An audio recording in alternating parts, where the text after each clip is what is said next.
Okay, hello everyone, welcome to the stream. I'm going to be doing my Greek lesson first. I don't know, I just wanted to do it with you all. I'm on lesson 32 of the Greek classes, and I'm learning about whatever infinitives are. Infinitive. Let's look at this. We're going to get into scripture later. Well, today we're in chapter 32, and we're going to learn the infinitive. If you can get this, you're pretty much home free. Okay. An infinitive verbal noun.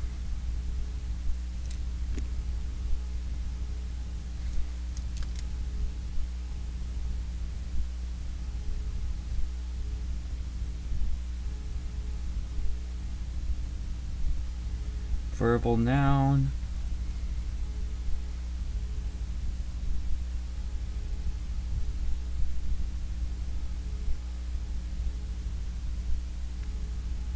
Anai. Man, I miss writing in Greek. Anai, ude. That's a negation. That's. Oh, wait.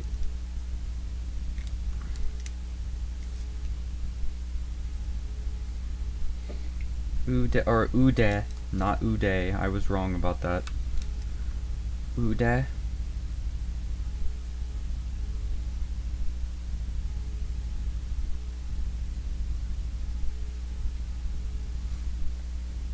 Ude, me. Ude me, because eta, mu eta, ani, or ni. Or yeah, it is ani. I'm a fool.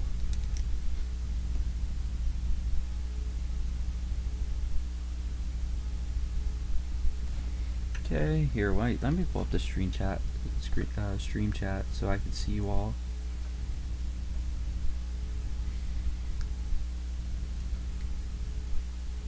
Okay. I have a bit of a stream delay, so it's whatever. I'm just writing down on my notes, and then we'll get into the stream, but I thought this would be, I don't know why I did this, but it's whatever. To study. Oh wait, let me get a colored pencil so I can emphasize this. What color should I use? I used pink last time. Yellow, green. I guess I'll go green this time.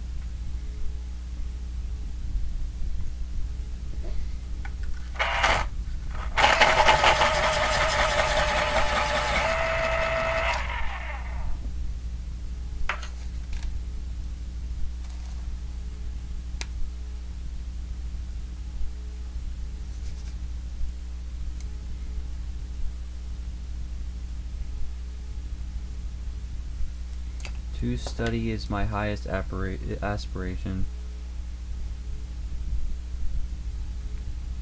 My highest aspiration.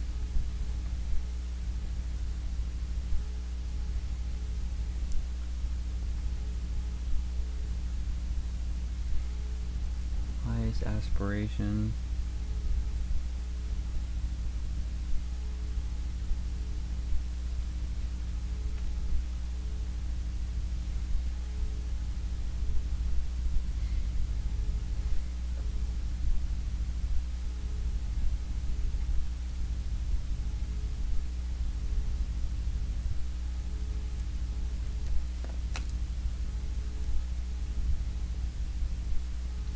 I began to sweat.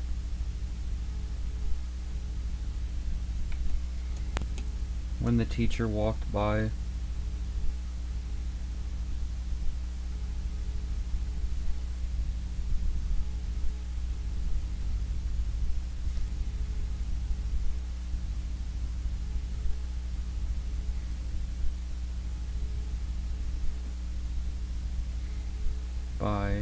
When the teacher walked by.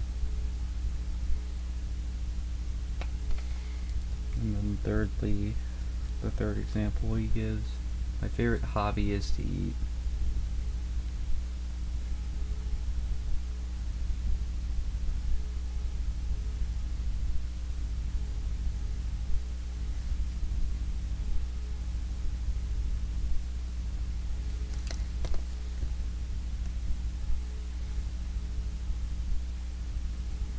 To something.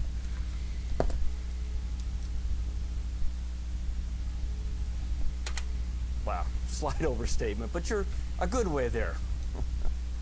All right. What's an infinitive? Well, an infinitive is a verbal noun.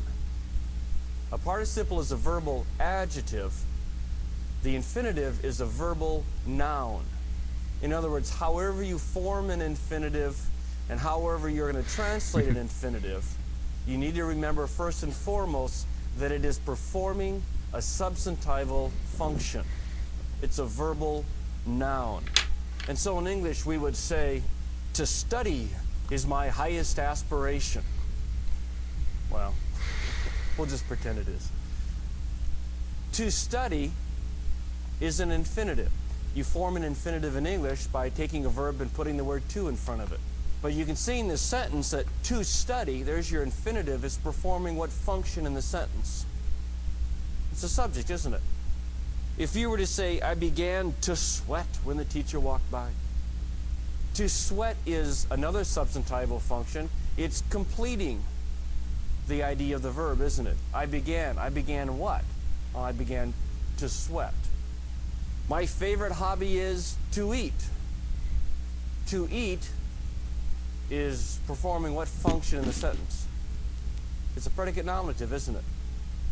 So an infinitive, what we form in English with to and the verb, is performing basic substantival functions.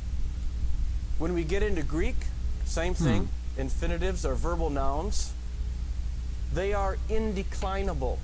Yay! No case, no number. Now, Okay, so basics. Let me write down basics. Oh yeah, whoever's in here. Oh, there's another person in here. Hello. Welcome to the stream. We're gonna be doing some scripture later. At the moment, I'm doing my the last one of the last Greek lessons I have. Oh, I'm gonna end at lesson 36. I only have a few lessons left. No. Man, I'm gonna miss you so much. I'm gonna miss this curriculum. It was one heck of a ride.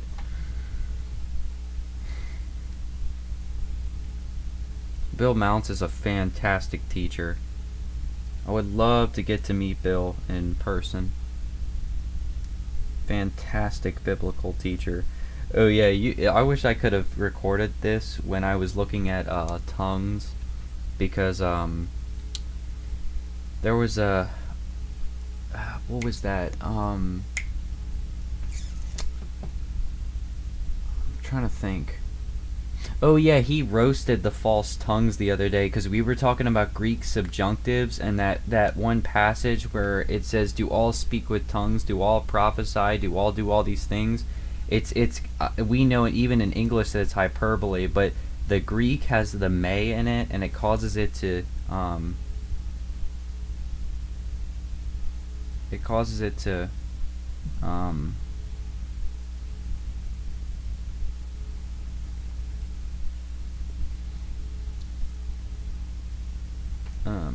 oh sorry, I lost track of my thought.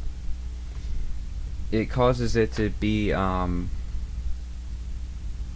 might be, so it's like, maybe, but it's implied no. It's got a connotation meaning no, obviously. Verbal noun.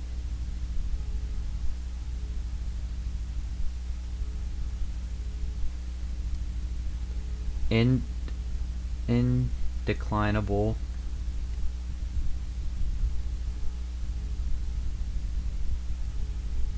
It's indeclinable.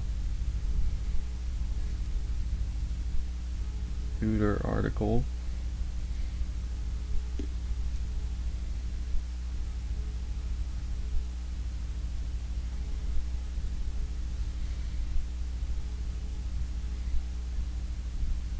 It's to blank. For aspect 3 tenses.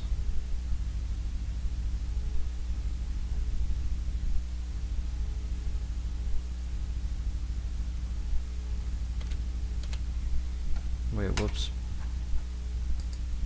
Now, sometimes there's an article attached to an infinitive, and when there is, it's always neuter.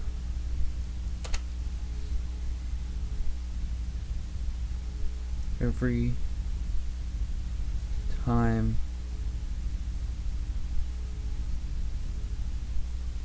a definite article is linked with an infinitive,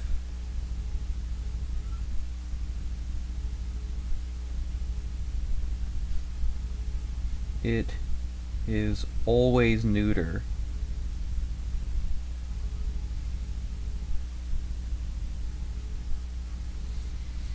Okay, every time a definite article is linked with an infinitive, it is always neuter. That's very important. Now, that's not always the case, but when there is an article, the infinitive is viewed as a neuter construction. But basically, it's indeclinable. And the normal way to translate them in Greek is simply to say to and the verb. Now, we're going to have to fine-tune that a bit, but for the most part, when you see an infinitive, you'll say to and then take the meaning of the verb and stick it after it. So it's not that hard for the most part. But we're outside of the indicative verbal system, so guess what went bye-bye?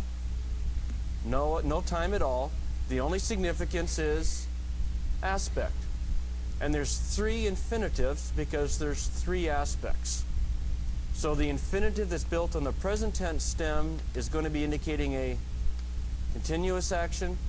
The infinitive built on the aorist tense stem is indicating an undefined action, and the infinitive built on the perfect tense stem is indicating a completed action. Now, what you're going to find is that it's almost impossible to bring the present tense nuance, the continuous aspect, into English. Very rarely is this done, but that's why we have preachers.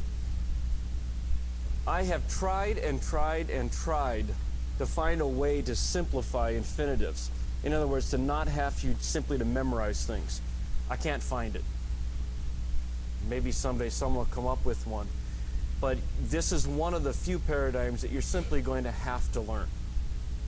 These are all the infinitive morphemes with the tense formatives. It's kind of important. Whoa. What? Tense formative.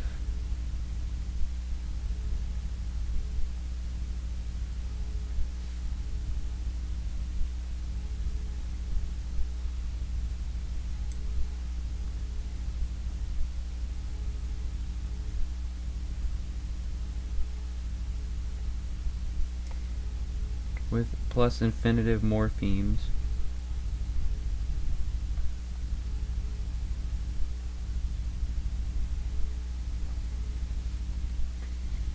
The active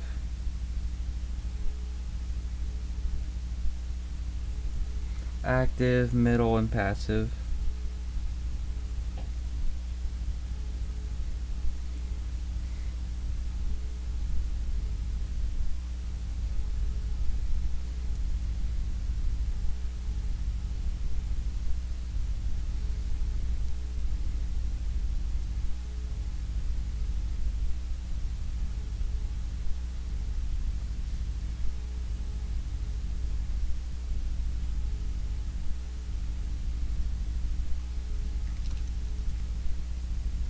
Second aorist,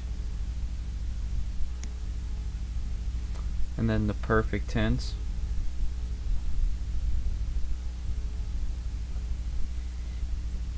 Ain. No, it's not English I, it's iota. Iota's way better. I don't know why English didn't just retain iota when they made it. Iota's way better than English I. English I is trash. It's so annoying with those dumb bars on top. Dumb bars. It's completely useless. Psi.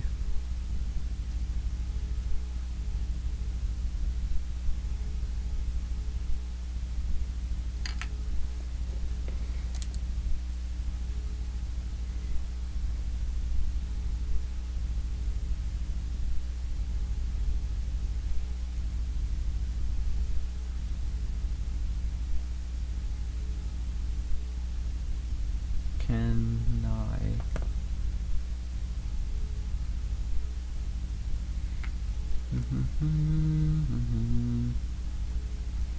S thigh.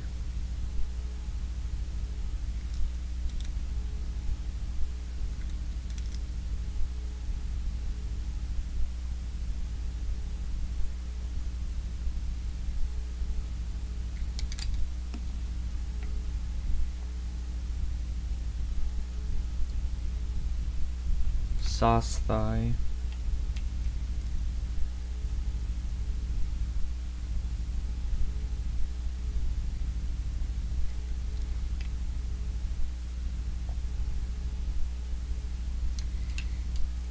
S thigh.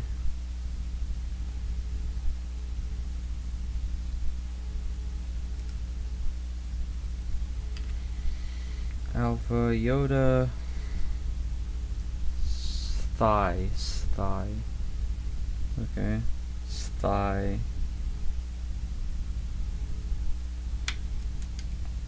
That's the perfect tense. So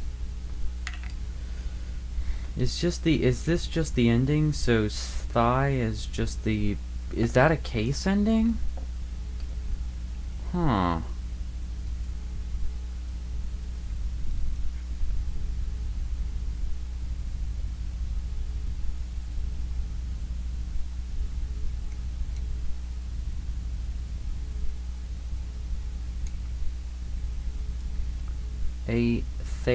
Thanai.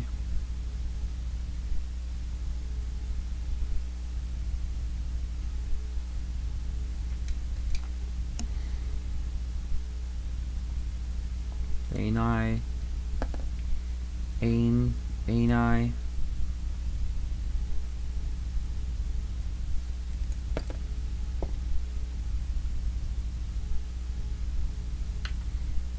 Thigh again. Sigma, theta, alpha, iota. Okay. Important to see the tense formatives. Now there is some consistency, isn't there? Mm-hmm. What do most of the infinitives end in? Alpha, iota. Yeah, alpha, iota. And you'll notice that in the present and in the perfect, the middle and passive are the same form. You would expect that just from the tense system though, right? So you have ain, esthai, and esthai. If it's a first aorist, you have psi, sosthai, and thanai. If it's a second aorist, you'll notice in the active and middle, it's going to look just like a present. The stem will be different though. Ain and esthai. But when you get into the passive, you have the ani. There's the eta of the tense formative. And in the perfect, you have kenai, and then sthai, sthai. You're just going to have to commit this to memory as far as I can tell. And the problem is, I could say, well, if it ends in alpha iota, it's probably an infinitive. But the problem is, sometimes these forms they kind of get buried down in a verse, and they won't stand out as much to you that it's an infinitive, and you can get lost. So you just need to memorize this. So let's just quickly play our little guessing game. If you saw lambanane. So lambano. I think that's the root word. Lambano.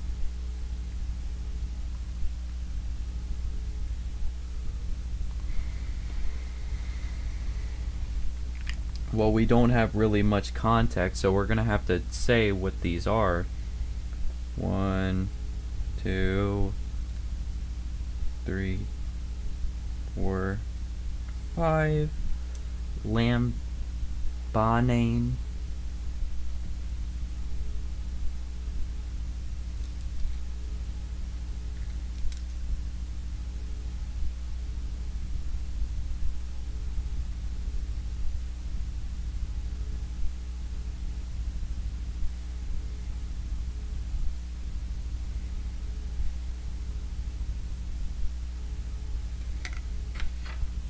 Lambanane. Oh, thank you for being here, whoever's watching in the chat. Thank you for being here.